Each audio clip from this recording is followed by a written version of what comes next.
You're my guiding star. You guide me always. He's been guiding me ever since I have uh, come to him. जब से उनकी शरण में आई हूँ, तब से he's been guiding me. अभी मैं आपसे स्वरूप की बात कर रही थी, और स्वरूप एक है गुरुजी का जिससे मैं बहुत कनेक्ट हो जाती थी. मतलब वो बहुत लोगों को प्यार है. वो सबसे पहले वो स्वरूप हम देखते थे. गुरुजी अपने एक साइड में हाथ रख के ऐसे फेस पे, और वो स्वरूप मुझे बहुत प्यारा लगता था. और एक दिन मैं एक आंटी से शेयर कर रही थी. मैंने कहा, मुझे ना ये स्वरूप गुरुजी का ना बहुत अच्छा लगता है. तो वो मुझे कहती हैं कि तू स्वरूप स्वरूप की कर रही है, गुरुजी के सोल से कनेक्ट कर. मैंने कहा हाँ जी. कहते हैं गुरुजी कहते हैं सोल टू सोल कनेक्शन बनाओ. तो मैं आंटी की तो सुनती रही. आंटी बहुत देर तक सत्संग करती रही, मैं सुनती भी रही, पर सुन के भी अनसुनी करती रही. मैंने कहा हाँ ठीक है आंटी, हाँ ठीक है. और मैंने उनकी बात को अपने दिल में नहीं लिया, अपने दिल दिमाग में नहीं लिया, सुन लिया बस. एक कान से सुना, दूसरे से निकाल के और चल पड़ी. अब हम संगत जी, हम गाड़ी में बैठ के घर आ रहे थे. हम घर आ रहे थे तो मुझे एक फोन आती है किसी की, एक आंटी की. एक मंदिर में जिनको मैं उस टाइम अब जानती हूँ थोड़ा, पर पहले तो बिल्कुल जानती नहीं थी. तो वो कहती है मैंने तुम्हारा नंबर ढूंढ के तुम्हें फोन किया है, कि मुझे गुरुजी ने दर्शन दिए हैं, और आपके घर में जो बड़ा स्वरूप है उसमें से निकल के गुरुजी आके गद्दी पे बैठते हैं, और उस आंटी को कहते हैं कि ये ऋतु नु कह स्वरूप स्वरूप करती रहती है, मेरे सोल नाल कनेक्शन बनाए. सो संगत जी, there again is a message for us. हम लोग अभी करते हैं ना, हाय ये स्वरूप कितना प्यार है गुरुजी का, ये स्वरूप कितना प्यार है. स्वरूप तो सभी एक जैसे हैं, स्वरूप तो सभी गुरुजी के प्यारे हैं. गुरुजी का ऑरा ही बहुत सुंदर है, गुरुजी का नाम ही बहुत लेने से दिल खुशी से झूम उठता है. तो उनके सोल से कनेक्शन बनाना है, गुरुजी से दिल मिलाना है. So that is the message one got at that time, कि ऐसे गुरुजी मैसेजेस देते हैं. सो वी लॉट ऑफ पुरानी संगत बहुत बोलती है कि मैसेजेस आते हैं, but sometimes I feel these messages are so important, they mean something. आपके दिल दिमाग में कुछ चल रहा है, तो सत्संग के थ्रू ही गुरुजी आपको बताएंगे, संगत के थ्रू ही आपको बताएंगे, शब्दों के थ्रू ही आपको बताएंगे. जब गुरुजी के पास आने से पहले मैं शिरडी भी बहुत जाती थी. मैं हर साल शिरडी जाती थी. एंड उस साल भी शिरडी गई और मुझे बहुत सुंदर दर्शन हुए. एंड आई अंडरस्टूड कि ये जरूर गुरुजी की करनी है. इतने सुंदर, जब मैं तो कितने सालों से आई हूँ, लेकिन इतने प्यारे दर्शन तो मुझे कभी हुए ही नहीं. सुबह सुबह 4 बजे अ, अ, बाबा को नहला रहे थे दूध से, और मैं सामने बैठी, और आंखों से जैसे आंसू भी नहीं बोलूंगी, सिर्फ पानी ही निकलता जा रहा था. मतलब वो इट्स सो ओवरवेलमिंग. जब आप रब के सामने बैठते हो, तो मैं बोली जाऊं मुझे भिखारियों की जैसे, बाबा झोली भर के जाऊंगी, बाबा झोली भर के जाऊंगी.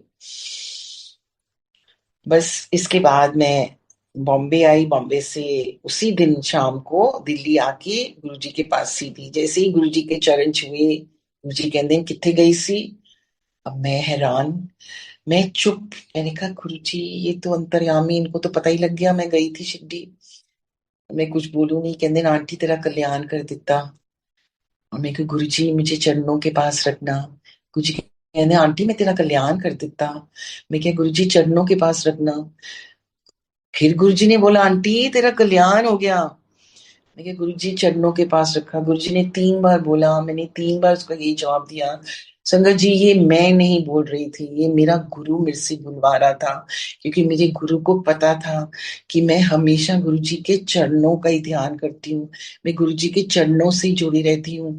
और संगत जी सच में गुरुजी ने आज तक अपने चरणों से ही जोड़ा हुआ है, चरणों से एक पल भी दूर होने ही नहीं देते, होने ही नहीं देते, और ना मैं होने दूंगी कभी, बिकॉज उनके चरणों में लीन होना यही मेरा जिंदगी का मकसद है. उनकी चरणों की सेवा, उनके चरणों से प्रीति. वो जो शब्द है ना, जो चरणों से प्रीति, चरणों की सेवा, जो चरणों से दूर तो होने ही नहीं देना गुरु जी ने हमें. एक और दिन ऐसे ही मैं बहुत बारिश हो रही थी एंड बहुत ठंड थी। तो गुरुजी के पास आना तो रोज का एक नशा सा हो गया था हमें कि आना ही है गुरुजी के पास। मतलब वेट होती थी कब थर्सडे आए और गुरुजी के पास भागे 6 बजे। तो मैं बस तैयार होके बैठी। उस दिन बहुत बारिश थी और बहुत ठंड थी। जनवरी का मंथ था। मैं अकेली जाना नहीं चाहती थी। अंकल की वेट कर रही थी, अंकल आए। तो मैंने कहा कि मंदिर चले। तो हम कह रही बहुत ठंड है आज, मेरी ना हिम्मत नहीं जाने की। मैंने कहा नहीं चलते हैं ना, कोई बात नहीं, गुरुजी के पास बैठेंगे आराम से, गरम गरम चाय प्रसाद पियेंगे। कहते हैं नहीं पर बहुत कीचड़ भी है, ऐसी कोई बात नहीं ना, चलो चले। कहते हैं कि नहीं आज तो संगत भी नहीं होगी। तो मैंने कहा फिर सारी ब्लेसिंग्स लेके आ जाएंगे आज गुरुजी की। अब संगत जी मैंने तो ये ऐसे ही बोल दिया था भोले भाव में, मैंने मतलब इसका मीनिंग कुछ समझा ही नहीं था और कुछ मालूम भी नहीं था। मैंने तो ऐसे ही बोल दिया तो सारी ब्लेसिंग्स लेके आ जाएंगे। उसके बाद अंकल कहते हैं तेरा इतना मन है ना, तुम एक काम कर, तुम जा सकती है अकेले? तो मैंने कहा हाँ, इफ यू डोंट माइंड मैं चली जाऊंगी। कहते हैं हाँ नहीं नहीं तुम चली जा आज। सोची मैंने गाड़ी उठाई और पहुंच गई। वहां पे कीचड़ भी था, बारिश भी थी, ठंड भी थी, बट मैंने कहा मैंने तो अपने गुरु के दर्शन नहीं करने आज। तो मैं पहुंच गई, वहां जाके बैठ गई गुरु के चरण छू के और बस मगन हो गई, खो गई गुरु जी के ध्यान में, गुरु जी के शब्दों में। इतने में एक आंटी मेरे साथ बैठी थी, उन्होंने मुझे हिलाया और बोला गुरुजी बुला रहे हैं। मैंने आंखें खोली तो गुरुजी ने मुझे ऐसे इशारे से बुलाया। संगत जी मेरा तो ऊपर का सांस ऊपर, नीचे का नीचे, कि क्या हो गया ये, गुरुजी ने बुला लिया। गुरुजी ने मुझे अपने पास बुलाया। गुरुजी ने उस दिन मुझसे चरणों की सेवा कराई, हाथों की सेवा कराई। मैं अक्सर देखती होती थी बहुत आंटी अंकल्स को, वो सेवा कर रहे होते थे गुरुजी के चरणों की। और मैं अक्सर उनको बड़ी longingly I used to look at them and say they are so lucky, they are so fortunate. और हमेशा दिल से ये एक आवाज निकलती थी कि हाउ फॉर्चुनेट, हाउ लकी कि गुरुजी के चरणों की सेवा कर रहे हैं। तो गुरुजी शायद वो हर पल सुन, शायद क्या हर पल उनको पता ही था कि इसके दिल में है ये बात। तो गुरुजी ने उस दिन जो सेवा कराई मेरे से, मतलब ऐसे लगा ये जन्म सफल हो गया मेरा, इस दुनिया में आना सफल हो गया। गुरु ने इतना ब्लेस किया, जैसे तार दिया मेरे को। यही फीलिंग आई उस दिन गुरुजी से। उस दिन जब मैं वापस आई घर, सारे रास्ते पे तो गाड़ी चला के जब आ रही थी, पूरे रास्ते पूरी गाड़ी फ्रेग्रेंस से भरी हुई थी, जैसे गुरुजी मेरे पास बैठे हुए हैं, मुझे घर लेके जा रहे हैं रात को। जब मैं घर पहुंची, मेरी पूरी फ्रेग्रेंस गुरु के मेरे साथ अंदर। और अंकल बोले ऐसे लग रहे तो गुरुजी को ही साथ ले आई है। मैंने कहा सच में आज गुरुजी मेरे साथ ही आ गए हैं। संगत जी उस दिन मैं सोई भी तो मैं बेड पे नहीं थी, I was floating in their. That's what Guruji is all about. He is so beautiful, he is so divine, he is the supreme and the ultimate. मतलब कोई वर्ड्स नहीं उनको डिस्क्राइब करने के लिए। मुझे गुरुजी की आज कभी भी अब फ्रेग्रेंस नहीं आती है।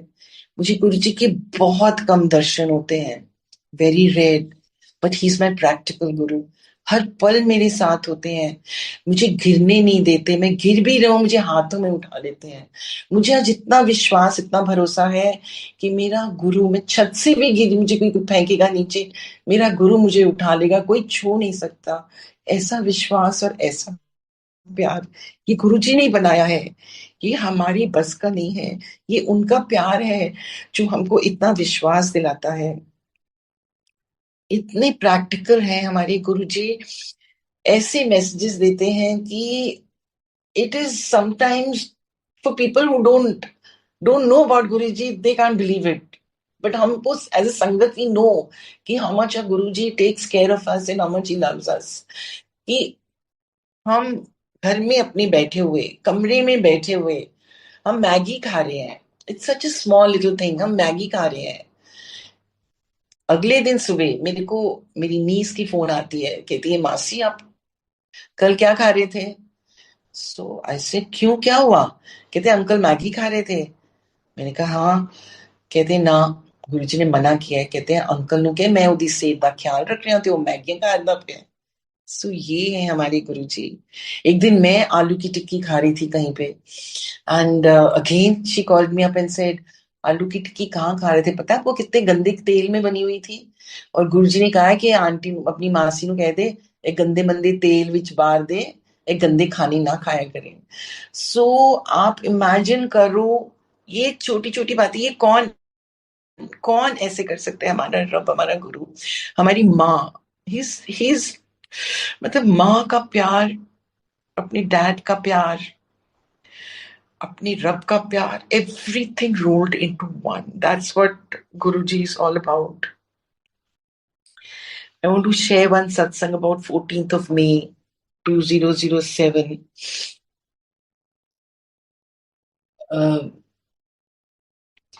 गुरुजी मंदिर में बैठे थे, बड़े मंदिर में थे, एंड बाहर बैठे हुए थे लॉन में।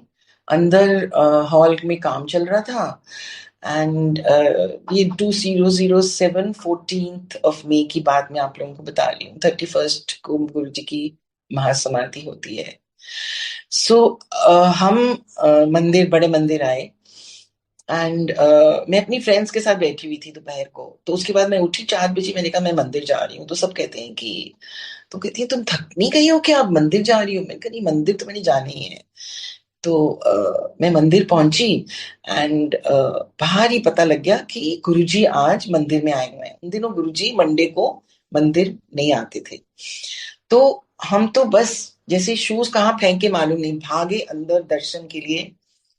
आई वेंट इनसाइड, एंड हम बाहर उनकी दर्शन करके बाहर बैठ गए और वेट कर रहे हैं। गुरुजी थोड़ी सी संगत के साथ अंदर बैठे हुए थे, वेट कर रही हूँ कि गुरुजी शायद बुला लें, शायद बुला लें। थोड़ी देर में आवाज आती है, चांटिंग आंटी गुरुजी आपको बुला रहे हैं। तो मैं अंदर भागी गई। तो जैसे ही मैं गुरुजी के पास गई तो गुरुजी कहते हैं चल आंटी सत्संग कर। अब जब भी गुरुजी मुझे कहते थे सत्संग करने के लिए, संगत जी सच में मैं इतनी नर्वस हो जाती थी, मैं सब उल्टा पुल्टा बोलती थी। फिर गुरुजी मुझे चेक करते, नहीं आंटी इंज नहीं, इंज कहीदा, आंटी इंज नहीं, इंज कहीदा। सो इतने प्यार से समझाते थे ना, सच में। एंड उस दिन मुझे गुरुजी कहते हैं सत्संग कर।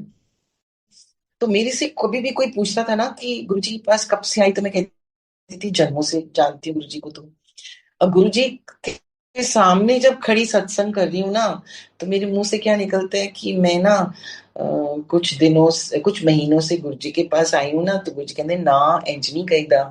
मैं कही नहीं गुरुजी जन्मां दा साथ है। कहते हाँ साडा ते जन्मां दा साथ है। सो ये मैंने अपने गुरु के मुंह से सुनना था कि गुरु हमारा जन्मों का साथ है।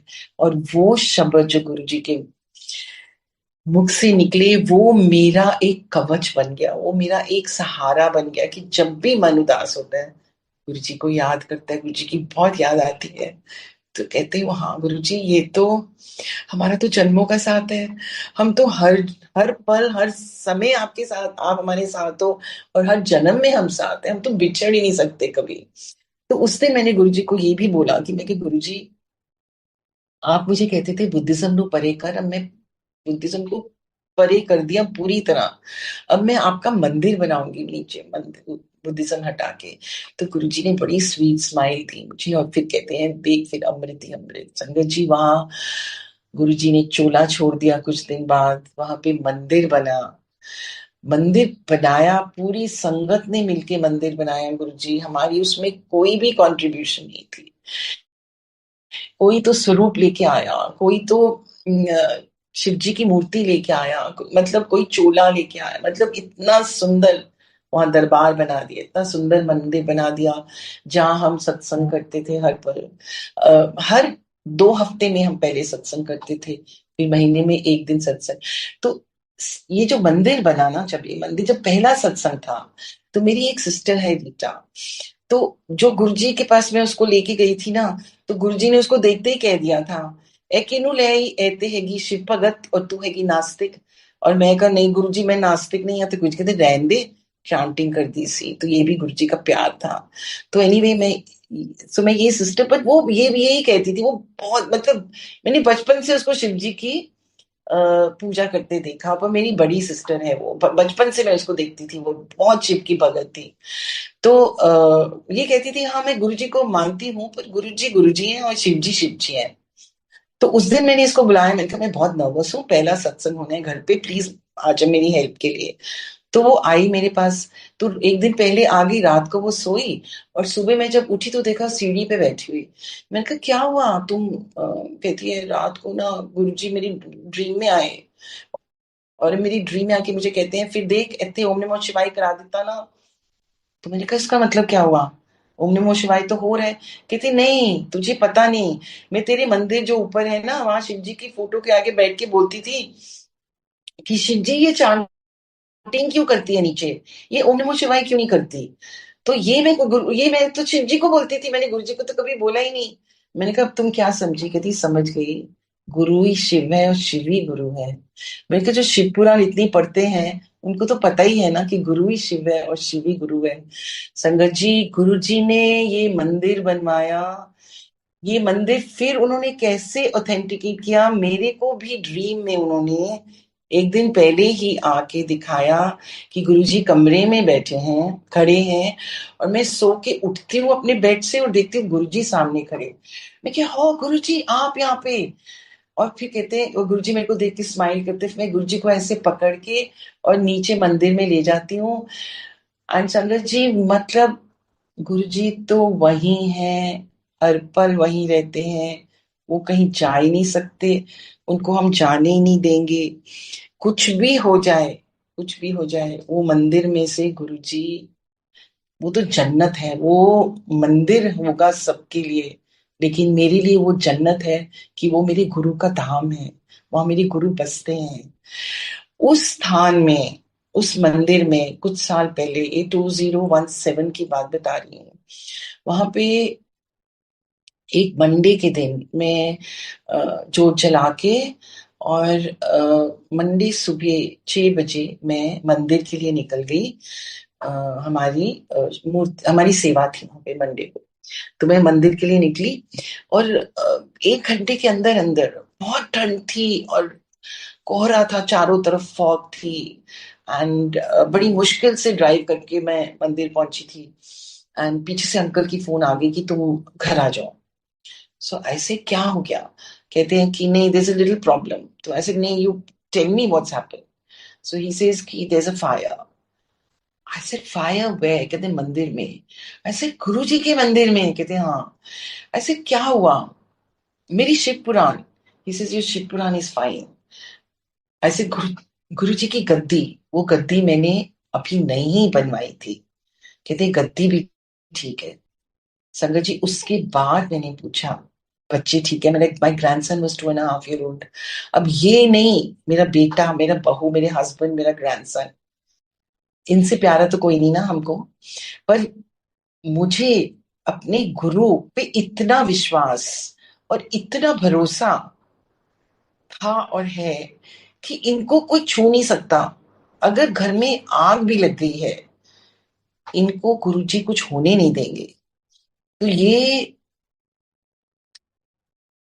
गुरुजी ने, मैं जब घर पहुंची तो देखा from one end to the other end fire on the platform, जहां पे शिव मूर्ति भी थी, गुरु नानक जी की का स्वरूप था और एक गुरु जी का बड़ा स्वरूप था और नंदी जी थे। और सारे घर में स्मोक थी, सिर्फ फायर था तो one end to the other, कपड़े के ऊपर, उसके नीचे संगत जी लकड़ी, उसके नीचे कारपेट, किसी को आग ने छुआ नहीं, छूने ही नहीं दिया गुरुजी ने। सिर्फ काली स्मोक, मतलब सेकंड फ्लोर से लेके हमारे मंदिर नीचे तक, every room, every floor, kitchen क्या, बाथरूम क्या, सब जगह स्मोक थी, पर वो आग कहीं पे पहुंच ही नहीं सकी। And in even the fire brigade came and they said we are shocked to see कि ये कैसे और क्या हुआ है यहाँ पे। सो हमने कहा आप समझ ही नहीं पाओगे, आप जो भी करने करके और आप जाइए। संगत जी वो सिर्फ और सिर्फ गुरु जी का स्वरूप, वहां पे जो हमने एक नया लगाया था वो गायब, बिल्कुल स्वरूप गुरु जी का था ही नहीं, बाकी सब कुछ इंटैक्ट था। शिव पुराण भी वही थी, गद्दी भी थी, टेबल भी थे गुरु जी के, नंदी जी, मतलब सब कुछ वही था। गुरु नानक जी का स्वरूप भी, सिर्फ गुरु जी का स्वरूप गायब था। गुरु जी ने पूरा कष्ट जो अपने ऊपर ले लिया, जब गुरु जी चोले में भी थे तब भी संगत जी हम सबको पता है गुरु जी कितने कष्ट अपने ऊपर संगत के लेते थे और कितने तकलीफ में रहते थे, कितना दुख झेलते थे, सिर्फ और सिर्फ हमारे अपनी संगत का कल्याण करने के लिए। और अभी भी गुरुजी यही कर रहे हैं। उस टाइम तो पाठ करके गुरुजी अपने कष्ट हटाते थे। आज तो he is omni present, omni. आज तो वो ऐसे हैं कि जैसे अभी भी अपने ऊपर कष्ट लेके अपनी संगत का कल्याण कर ही रहे हैं। एंड देन आई रियलाइज कि my sister told me again कि 2 महीने पहले इसने मुझे बताया था कि इसको ड्रीम में एक घर दिखा है जिसमें सिर्फ स्मोक है और गुरुजी कह रहे हैं कि मैं शनि हटाता, शनि हटाता। इसने मुझे ये सत्संग बताया था, लेकिन हम ये समझते नहीं ना कि ये हमारे साथ हो सकता है। तो गुरुजी उस दिन इतना शुक्राना, हर पल गुरुजी का शुक्राना करें, हर पल गुरुजी का गुणगान करें, तभी भी हम कुछ कर ही नहीं सकते। मतलब it's a very small word that we use, गुरुजी शुक्राना। गुरुजी से इतना प्यार, इतना प्यार वो खुद ही जोड़ते हैं, खुद ही अपने से जोड़ते हैं। इतना प्यार, इतना I don't know what to say। उनकी चरणों की सेवा, उनके चरणों का ध्यान, बस हम गुरुजी से यही अरदास करते हैं, गुरुजी अपने चरणों में रखना, हर पल अपने चरणों में रखना। अच्छा, one more satsang before I go, I want to share is कि वो जो गुरुजी का स्वरूप, जिस जिसपे गुरुजी ने पूरा कष्ट लिया था, जो पूरा स्वरूप गायब हुआ था, उसका भी एक सत्संग है कि वो स्वरूप कैसे घर में आया। अब एक आंटी, मुझे, हम मंदिर में सेवा करते थे, वो बार बार मुझे कहती थी कि गुरुजी कहते हैं कि एनु कह ए मेरा उन दिनों मंदिर में गुरुजी के रूम में एक गुरुजी का स्वरूप लगा हुआ था जिसको हम यंग गुरुजी कहते थे। और वो जैसे ही एंटर करो, गुल्लक के सामने वो स्वरूप था। तो कहते गुरुजी कहते तो एनु कह ए स्वरूप लगाए अपने मंदिर विच। और वो मुझे बोलती थी, फिर मैं नहीं सुनती थी। मैं कहती हाँ, वो तो आंटी इतने स्वरूप लगे हुए हैं गुरुजी के। तो मैं मन में सोची थी, ये मैं कुछ लगाऊंगी तो कहाँ लगाऊं। और दूसरी बार उसने बोला मुझे, तीसरी बार हम जब गुरुजी के कमरे में सेवा कर रहे थे, तब उसने मुझे बोला, आंटी ने, कि गुरुजी कहते हैं इनू यंग गुरु पसंद नहीं हैगा, स्वरूप लगाना नहीं चाहती। जब तीसरी बार आंटी ने बोला, मैं तो गुरुजी का मैसेज है। गुरुजी कहते थे मैं 3 बार कहना, फिर उसके बाद मैं नहीं कहता। मैं अब तो वो स्वरूप लगाना ही पड़ेगा। संगत जी, मुझे वो स्वरूप मिला, मैंने वो स्वरूप लेके आया घर में। अब समझ नहीं आ रही थी कि वो स्वरूप लगाए कहाँ पे। तो एक आंटी का फोन आया, जो मेरे घर के बिल्कुल पीछे रहती हैं, मेरी नेबर हैं। उनका फोन आया, मुझे कहती हैं, रितु आंटी आपके घर में सत्संग हो रहा है। मैंने कहा हाँ, सत्संग तो होना है। कहते गुरुजी बैठे हुए हैं चोले में, बहुत खुश हैं और बहुत संगत है। पर एक बात बताओ, आपने कोई नया स्वरूप लगाया है गुरुजी का? मैंने कहा नहीं, स्वरूप तो आया है, आपने देखा था? कहती हाँ, मैंने बड़ा सुंदर स्वरूप देखा है एक आपके वहां लगा। मैंने कहा कहाँ लगा हुआ था? कहते उसके आगे जोत जलाई थी आपने। तो गुरुजी ने ये भी मैसेज दे दिया। देखो इसे पल पल हमको कैसे गाइड करते हैं। जैसे माँ एक छोटे बच्चे का हाथ पकड़ के नहीं स्टेप बाय स्टेप चलाती है, ऐसे हमारे गुरुजी हमको गाइड करते हैं। तो वो स्वरूप वहां लगा और वो स्वरूप गुरुजी ने पूरा, संगत जी, पूरा कष्ट अपने ऊपर लिया। एंड उनकी ब्लेसिंग्स बेशुमार, हर पल हमारे साथ रहती हैं। उनको कब कब कैसे शुक्राना करें, it's beyond us, it's absolutely beyond us. The importance of satsang sharing is so strong and so beautiful। मेरे साथ तो ये हर बार होता है, पर मूर्ख है ना हम इंसान, फिर गलती तो करनी है हमने। मतलब, और हमारे गुरु ना हर बार बख्श भी देते हैं और गाइड भी करते हैं।